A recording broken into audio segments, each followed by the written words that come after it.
mjaft krahasove rrugëtimin tënd me të tjerët, një udhëtim i thelluar drejt vetëpranimit, durimit dhe ndërtimit të vetes pa krahasim, bara më e rëndë që mbartim, është ideja se duhet të jemi diku tjetër, dikush tjetër, më përpara, më të suksesshëm, më ndryshe nga që jemi sot.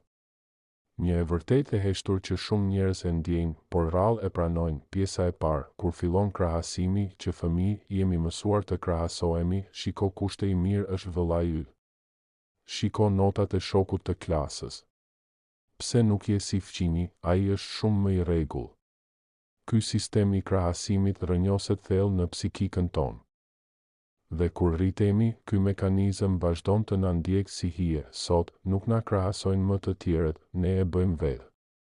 Dhe më keq akoma, tani kemi edhe rrjetet sociale, në TikTok, Instagram apo Facebook, duket sikur çdo njeri tjetër është më i suksesshëm, më i lumtur, më i bukur, më i përmbushur, ti sheh një postim, dikush në pushime.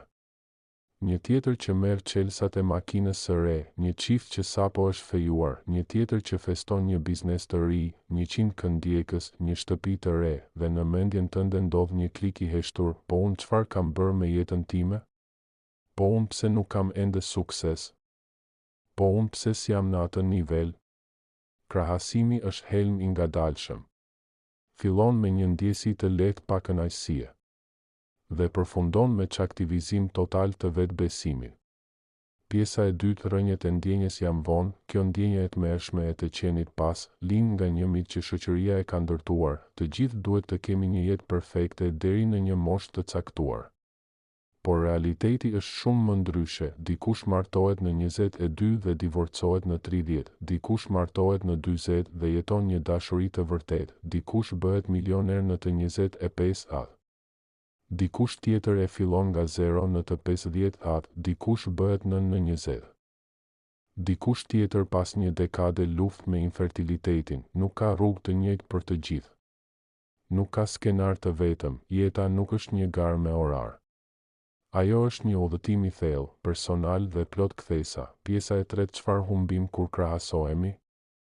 1. Vetvlerësimin, ti fillon të mendosh se nuk je mjaftueshëm i mirë, sepse dikush tjetër ka më shumë. 2. Qetësinë mendore, mendja jote bëhet një arenë ku krahasimet vrasin çdo paqe. 3. Mirënjohjen, harrojmë çfarë kemi. Harrojmë sa larg kemi ardhur. 4. Drejtimin, fokusi yt nuk është më në rrugën tënde, por në shinat e dikujt tjetër, dhe më tragjikja? Ndalojmë së jetuari me të vërtetë. Sepse jemi shumë të zënë duke u përpjekur të arrijmë standardet që na imponohen. Pjesa e katërt, zgjimi, vjen një ditë kur lodhesh, kur zemra jote nuk përballon më peshën e krahasimit, kur sheh që ndon se po përpiqesh ti ndjekësh të tjerët, ti po humbet veten, aty ndodh zgjimi, fillon ta kuptosh se askush nuk është perfekt, ajo që shohim në rrjete është vetëm maja e icebergut, të gjithë po luftojnë betejat e tyre të padukshme, askush nuk është para teje. Askush nuk është pas teje, ti je në rrugën tënde. Pjesa e pestë, rruga e ndërtimit të vetes pa krahasim. 1. Vetdia, bëhu i vetëdijshëm sa herë që krahasohesh. Thuaj me zë, ky është rrugëtimi i dikujt tjetër.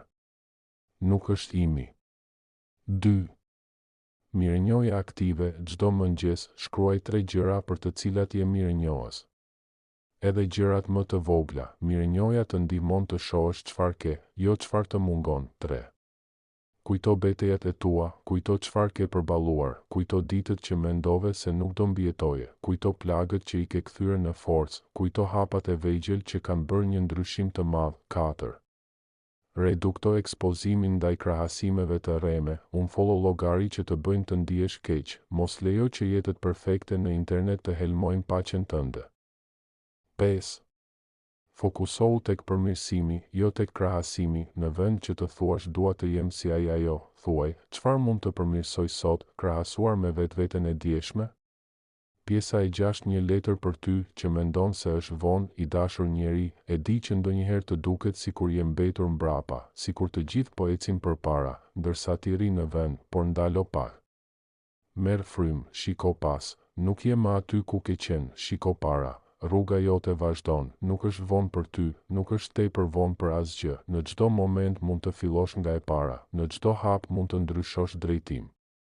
Në çdo çast mund të zgjedhësh të jesh më mirë për veten. Jo për të tjerët, ti nuk je i vogël. Nuk je i humbur. Nuk je prapa. Ti je thjesht në udhëtimin tënd. Pjesa 7. Fituesi i vërtet është ai që se ndal krahasimi. Fituesi i vërtet është ai që nuk e lë krahasimin ta zhduk vlerën e tij. Është ai që ecën ngadalë por nuk ndalet, që e njeh veten, pranon plagët dhe përsëri lufton. Ai që nuk kërkon të jetë si askush tjetër, sepse e di që asnjë tjetër nuk mund të jetë si ai. Përfundim. Nuk ka askënd si ty, në gjithë universin, nuk ka një tjetër si ty, ashtu si gjurmët e gishtërinjve, edhe rrugëtimi yt është unik. Mos e sakrifiko këtë dhuratë të jashtëzakonshme, duke e krahasuar me jetën e dikujt tjetër. Në vend të krahasosh, jeto. Në vend të ndjesh zili, inspirohu. Në vend të ndjesh që je prapa, kujto se je në kohën tënde. Ti nuk je i vonuar, ti je i drejtë në kohën tënde, dhe ajo që është për ty do të vijë kur të jesh gati ta mbash.